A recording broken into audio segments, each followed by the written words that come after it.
Simple cooking. Mung bean sprout and taukwa. Brown the taukwa each side and slice them into medium strips. Using the remaining oil in the pan, brown the garlic and the onion.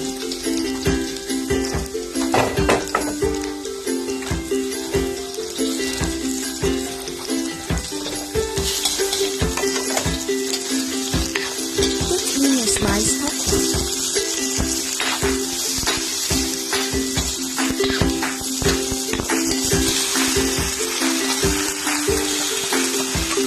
Throw in your mung bean sprout.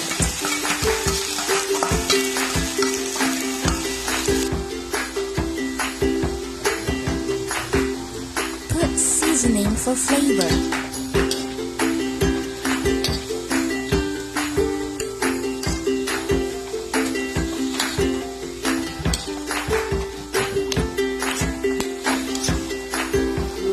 Enjoy my mother's cooking.